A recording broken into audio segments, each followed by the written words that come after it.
I'm Jen Irvine. Hi, I'm Isabella DeVillio, and we are students in Immaculata's Counselor Education Doctorate Program. And today we're going to be presenting on Beyond Techniques, Why Every Counselor Needs a Theoretical Framework. Theories is often one of the most intimidating parts of counselor education training. Choosing a theory, picking only one, it feels very overwhelming. So the goal of today's presentation is to simplify that for you while also encouraging you how important it is to have a theoretical framework in your clinical work. So before we get into it, let's quickly review what you're going to learn today. You're going to learn why theory matters beyond the interventions that you're using. You're going to learn how to compare different theories to the same client. And you'll also learn how theory changes the assessment, the treatment planning, and the interventions that you're going to choose to use with clients. So we want to introduce you to Sarah. Sarah will come back throughout today's presentation, so take a second to look at Sarah's case.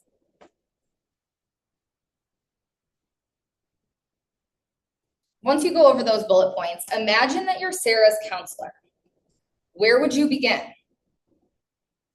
Most of us immediately start asking questions, but what's interesting is that the questions we ask are heavily influenced by our theoretical orientation and what theory we'll be using with that client.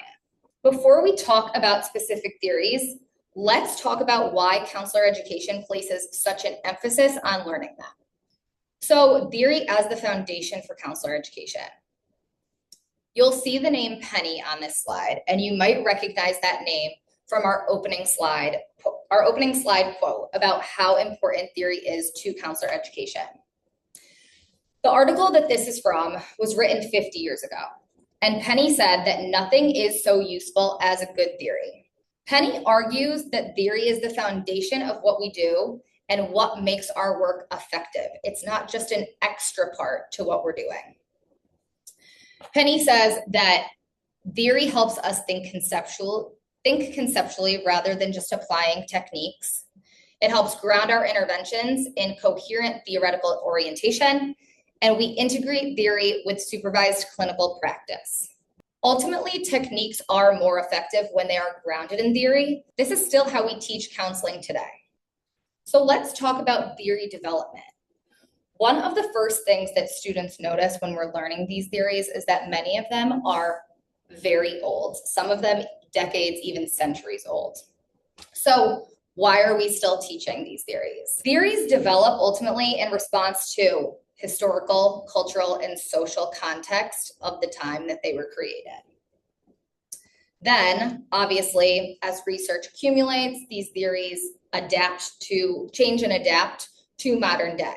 For example, when you think about Freud, Rogers, Beck, all of the theories that they developed within the historical, cultural, and social context of their time. So next, we are going to explore what is theory.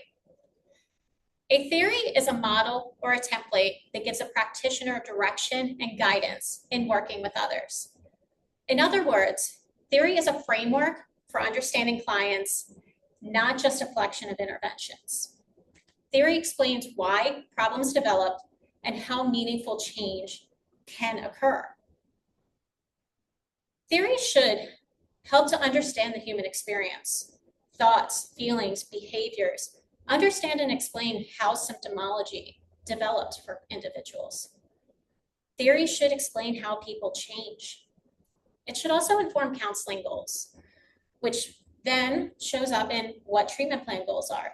And it should also ultimately inform discharge planning goals. So theory should be guiding each step of the counseling process. It should direct clinical strategy, techniques, and procedures.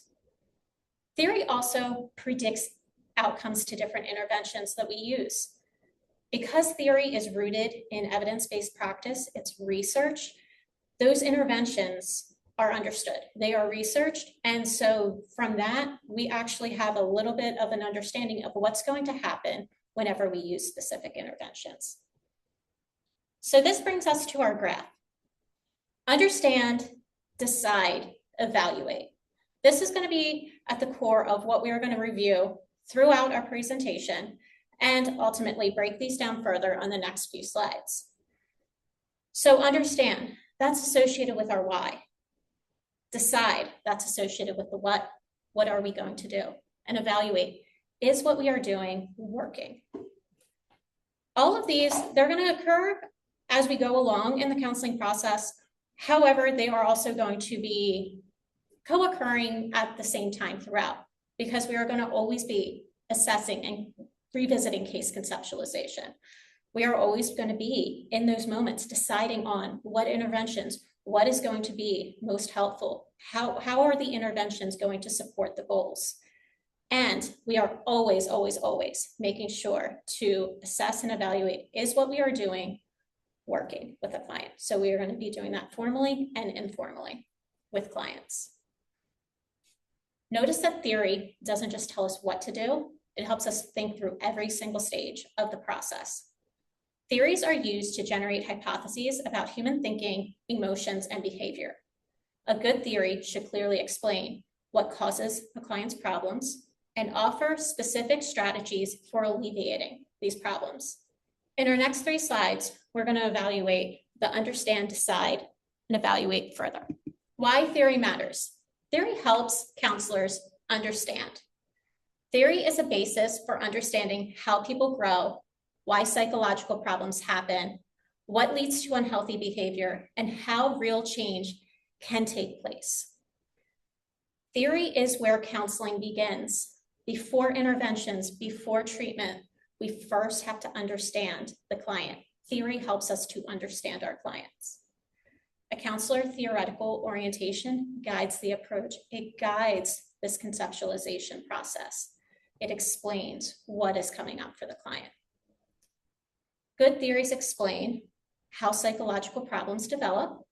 So that way, if we can understand how the psychological problems developed, we're not just focusing on symptoms, we're able to get in there, understand the root causes.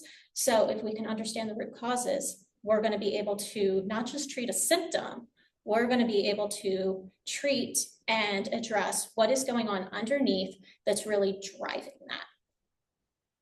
Theory is also going to explain how change occurs. So if we can understand what's giving way to those symptoms, then that's going to better guide what interventions to use, how to, how this change process is going to occur for the clients. Theory is also going to guide what interventions are most likely to help. So it organizes assessment info into meaningful case conceptualizations. So if we were just focusing on skills, we're not going to be having the full picture. Theory is going to provide the direction. It's going to give the full picture of what is going on. So, for example, we are going to come back to the case study of Sarah. Two counselors can hear Sarah say, "I'm terrified I'll end up alone," and develop very different explanations for why she feels this way. For example, one theorist could view this as being caused by negative core beliefs about herself. Another theorist could view this through a relational lens, impacted by early childhood development and attachment. So, without theory, assessment becomes a list of symptoms. With theory, assessment becomes an explanation. If counselors do not use theory, it's harder to help clients understand what's going on, and it's harder for counselors to understand what's going on and know what certain interventions are going to be helpful. Theory helps counselors decide. Theory explains why certain therapeutic interventions can lead to change, not just which techniques to use. So what does theory help us decide on? It helps us to decide on treatment plan goals. Theory connects assessment findings to the treatment plan goals. It provides rationale for selecting our treatment interventions. And it also helps to provide us with therapeutic questions. So it's going to be more than just following a treatment manual. Theory is evidence-based, which makes it powerful in guiding counselors' decision-making process. It's not just strict, unwavering protocols, approaches, worksheets, interventions. This requires skill, clinical judgment, decision-making, and nuance rooted in ethical theory, and ethical decision-making practices. While remaining rooted and consistent with their theory, counselors are going to combine their own clinical expertise and their clinical intuition to adjust interventions as needed to meet the client's, perhaps their social determinants of mental health, perhaps client preferences and needs, but still always remaining true to the theory. Theory helps keep interventions intentional rather than just random. It removes the guesswork. It's not just throwing things against the wall and seeing what sticks. Without theory, it's I'll try this worksheet. With theory, it's I'm choosing to do this because of what it's going to help the client with. And theory helps counselors evaluate. Good counseling isn't just choosing interventions, it's continually evaluating whether the interventions and counseling itself is working. Theory provides a way to evaluate client progress by connecting treatment goals, intervention, and how change is expected to happen. Theory informs anticipated outcomes from the interventions that we are using. Theories help to monitor progress. We can use appropriate clinical measures, outcome measures, and rating scales to support the evaluation. For example, if we are working with a client to help to reduce symptomology of anxiety or depression, we can use rating scales to help to determine, is what we're doing actually helping? It's also going to help to revise conceptualizations. So clients are always telling us new stuff. That new stuff is information that goes into conceptualization. So it is very likely as we learn new things about our clients, we need to be flexible and adapt our conceptualization and view this through the theoretical lens to see what adjustments need to be made. Then that goes into also adjusting treatment. It tells us if we continuously evaluate, it tells us when treatment needs to change. We continuously assess each and every encounter with a client. Are goals still appropriate? Are we still on target for ultimately addressing what it is that brought them into our room in the first place? If needs are changing, if case conceptualization is changing, we're continuously evaluating that. Evaluating isn't simply asking clients if they're feeling better. It's asking whether the changes we and the clients are expecting are actually occurring.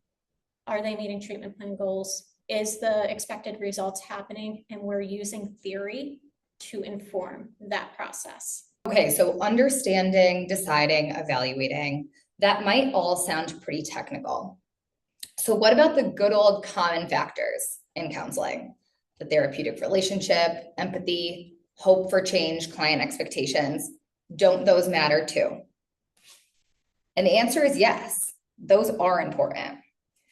Common factors, especially the therapeutic relationship, create the possibility for change, whereas theory provides the direction for change. So yes, common factors drive that, but theory is our GPS, it's our roadmap. This is based on years of research and studies that emphasize the fact that these two columns, these two pillars in front of you, drive change together. They must work together to guide the best outcomes for clients. And that direction for change that we just mentioned is case conceptualization. Case conceptualization bridges the gap between the first session with clients and the last session with clients. And theory helps transform information into an individualized treatment plan for clients. Are experienced counselors really using theory? Once you've been doing this for years, is it really that important to still apply the theories? Research says so. And this list on the slide is a summary based on the literature of how experienced counselors are using theory. And we put the understand, decide, evaluate back up here because you'll notice that everything on this list is guided by that model. It all connects back to that, and really it is exactly how experienced counselors think. So that was all a lot of information, and we want to take a second to kind of digest it and think about the change that we've been talking about. So after I explain this activity, we'll give you a chance to pause the video and think a little bit. Before we begin to compare theories and start applying them back to Sarah, we want you to reflect on how you think change occurs. Because that's our goal, right? Is to create change in clients. So once you pause this video, we want you to think about the following questions. How do people change? What helps people change? What's the client's role in the change process? And what's the counselor's role in the change process? You might also want to think about yourself. What was a time that you have changed and why was that? What was a time that maybe you were encouraged to change but didn't, and why was that? Think about applying interventions with and without theory. Would you know what to choose? Would they work? Theory is going to be critical for change. So pause the video here. Think about, to you, what helps create change. And then we'll show you how you're going to apply that to theory. So next, we are going to help to connect this further. We are going to revisit our case conceptualization with Sarah. So Sarah, as we saw earlier, is a 26-year-old female presenting for counseling because of panic attacks before dates, constantly overthinks text messages, avoids conflict in relationships, seeks reassurance from her mother several times a day, and says, "I'm terrified I'll end up alone." Throughout this process, we're going to use a little bit of creativity. We're going to put ourselves in Sarah's shoes to help us as we think about this through different theoretical lenses. First up, we are going to call on our friend Erin Beck, and we are going to look at Sarah through the CBT lens. So, looking at Sarah's presenting problems through the CBT lens, we are going to be noticing anxiety, specifically around interpersonal relationships and dating. She fears ending up alone and is worried she is going to be the cause of that. She's having negative automatic thoughts. I'm terrified I'll end up alone. We're going to take some liberties here. Potentially, if she is rereading these text messages, she's potentially having this fear and this anxiety of, I messed up. I said something wrong. I'm going to be the cause of the reason why I end up alone. Constant reassurance seeking behaviors from others. She doesn't trust herself. She's constantly looking for that reassurance, seeking that reassurance through the connection with her mother, through that reassurance with her mother, developing a really just unhealthy, using that as an unhealthy coping mechanism to help to try to relieve that anxiety. Isn't actually relieving the anxiety though. Treatment. So what are we going to do? We're going to work with Sarah to identify her automatic negative thoughts, the intermediate beliefs, and the core beliefs that are coming up for her. Again, some of this may end up with a little bit of creative liberties here, but some of the automatic thoughts that we know that are coming up for her are these, is this thought that I'm going to end up alone. Potentially, some of the rules and assumptions, these intermediate beliefs that are helping to govern those thoughts are, if I'm not in a romantic relationship, I cannot be happy, or I must be agreeable and easy in relationships in order for people to not abandon me, in order for people to love me, to accept me. The core beliefs about self, about others, about the world, that can show up for Sarah potentially as, I'm unlovable or I'm not likable. I have nothing to offer others. We're also going to help Sarah in supporting identifying and challenging cognitive distortions that are coming up. There could be a bunch that are coming up for Sarah. Potentially magnification, over exaggerating the effects of, if she does say something wrong, does that mean that that relationship is going to end? We all mistype something here and there. We all misspeak. But is Sarah putting too much of an emphasis on it? Potentially, is there even magical thinking occurring? If she seeks this reassurance from her mother, it means that it's going to, like, that's what she needs to do in order for this to be okay. Is there emotional reasoning occurring? I feel like I did something wrong or I said something wrong. Therefore, that must be true. We're going to also work on using some cognitive restructuring techniques with Sarah. That could potentially look like putting thoughts on trial, some of the Socratic questioning. We are also going to engage in appropriate psychoeducation for Sarah. So really coming back to the case conceptualization. What is it that we see through that CBT lens that Sarah would really benefit from psychoeducation on? We can also work with Sarah on thought mapping. So that association between the thoughts, feelings, and behaviors. Using that CBT triangle, what is coming up? Homework. CBT loves its homework. So we can use diaries, logs with Sarah. So she can journal about her thoughts, emotions, her behaviors, and she can track that and then use that information in sessions with us. We can give problem-solving worksheets as appropriate, work on cognitive reframes. She can apply that outside of sessions. Working on coping strategies, we can teach those, and then she can apply them outside of sessions. And there are tons of CBT workbooks out there that also, and tons of worksheets that, as appropriate, as fitting with her case, we can find those resources and assign those to Sarah to work on outside of sessions. Next up, we're going to call on Sigmund Freud and conceptualize Sarah through a psychodynamic lens. So problems that are coming up for Sarah, the unconscious conflict. So in a relationship, she's in a relationship to her, she wishes to be loved, and in a relationship versus this all-consuming fear that she's going to end up alone. Maladaptive defense mechanisms that are potentially occurring for her. So is she engaging in some of these people-pleasing behaviors, conflict avoidance, as a way of protecting herself?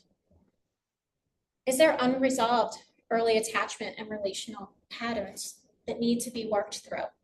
So again, this is, if we just pause here and think back to what the problems look like that we were addressing in CBT versus psychodynamic, same client, but it's a different lens that we are viewing this through of what is coming up as the reasons for our interventions and what the counseling session is going to bring for Sarah. Treatment in psychodynamic, we're going to be more insight oriented, insight into the unconscious processes that are coming up for her. We're going to explore those defense mechanisms, really going to lean into recurring patterns, repeated patterns, these internal working models that Sarah has. And that's where the work is going to lie within the counseling sessions. We're going to also explore with her early childhood experiences. We're also going to explore the idea of transference. What is it that that Sarah is coming into the sessions with? Is Sarah seeking counselor reassurance? Look at this text message. Did I say anything wrong? So we're really going to look for how the transference is coming up within the counseling session. Homework. Psychodynamic therapy traditionally assigns minimal formal homework, if any, but self-reflection, journaling, can also even potentially, since psychodynamic does stuff with dream work, can even do some dream journals. What's going on there? That's going to be stuff that can also be brought into the session. More observations about emotional reactions. What defense mechanisms are coming up? And reflection on recurring relationship themes and triggers. So general increased awareness. And now we're going to look at existential. So calling on Irving Yalom, Viktor Frankl, and Rollo May. Problem with existential. We're going to be looking at unhealthy anxiety in relationships. So this isolation versus fusion. She really has a fear of making mistakes, which is going to lead to, in her mind, lead to isolation from others. Is the client's sense of self established or is it fused with others? How does fear end up holding the client back and lead to isolation? What different choices can the client make to change the situation? Uncertainty with self. Client appears to have difficulty sitting with herself and accepting herself, including that she is human and she is not going to be perfect. Unclear meaning outside of relationships with others. So what is Sarah's purpose and meaning? What is her relationship to herself? So treatment. Explore the I am experience with Sarah in the here and now. Explore the ultimate concerns with her to build self-awareness and use the present moment to work in. So what is any of the ultimate concerns, death, freedom, isolation, meaninglessness, contributing to Sarah's presenting factors right now? And we're going to be working on those within treatment. Exploring her relationship to self and others, including the counselor, and tolerating uncertainty. Healthy versus unhealthy anxiety. Anxiety is a part of life. How to navigate it healthier. Meaning, including what is the meaning even of the anxiety for Sarah? What is her purpose and meaning within life? How is she connecting with her values? Authentic living and self-determination, living in alignment with oneself versus reliance on others' approval. Is Sarah living authentically? Does she know what it means to live authentically? Helping her to explore this. So, some homework. Sarah can work on some values clarification, values identification exercises, journaling activities about it. She can also do some uncertainty reflection. So journal reflections on uncertainty to support tolerating the unknown. She can also work on personal mission statements. Just like businesses have mission statements, what is Sarah's mission statement? What does she want it to be? Is she not sure? Helping her to explore that. So this is all stuff that we could potentially have Sarah do outside of the counseling session. So to summarize, CBT, what causes Sarah's anxiety? Cognitive distortions, and what's the goal? Change thinking. Psychodynamic, what causes Sarah's anxiety? Unconscious attachment problems. Goal, gain insight. And existential, what causes Sarah's anxiety? Fear of isolation and uncertainty. Goal, live authentically. So Jen just did an incredible job, thank you, with, applying 3 different theories to Sarah. And what you probably noticed, or hopefully noticed, is that Sarah never changed. Nothing about Sarah ever changed as we applied 3 very different theories to Sarah. What changed was the counselor's lens. The questions that was asked, the case conceptualization, the treatment goals, the interventions, that is the power of theory beyond techniques. Just like the theories themselves weren't developed overnight, you're not going to choose your theoretical orientation overnight. I know I didn't. I identify as a CBT therapist. Jen, what do you identify as? I identify as primarily existential, but in my work, I have to use I work in substance use disorder counseling, so I have to use a lot of other techniques within my counseling framework. So yeah, and it's interesting because I feel like I identify as a very existential person, but in my work, I'm using CBT the majority of the time. So as Jen was going through, the theories, and she was going over CBT, I wholeheartedly identify with that. But then it's not that it negates the other 2, because I also understand where those are coming from. But it's so interesting to see how, over time, your theory is going to develop. The important part is you don't have to put pressure on it right now. Ultimately what I wanted to highlight is that you're probably not going to choose your theory by the end of your theories class. You might not even have a theory fully chosen by the end of your master's program. So you want to give yourself time to let that develop. Practice a couple different ones, try a couple different things on for size to see what sticks. And then ultimately 10 years later, you're here and you understand what you use and why you use it. And then you can apply it to Sarah and you can apply it to anyone else sitting in front of you.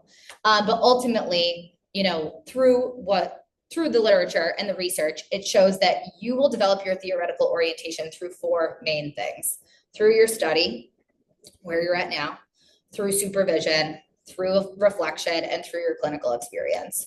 So it is going to be years in the process to where you get to the point that you are fully identifying with the theory, but we hope that we helped you maybe get there today. Just focus on learning how each theory helps you think differently about clients, and ultimately you'll get there. Feel free to reach out to us if that's possible with any questions that you have. And yeah, we hope that you enjoyed today's presentation. Good luck. Thank you. Bye.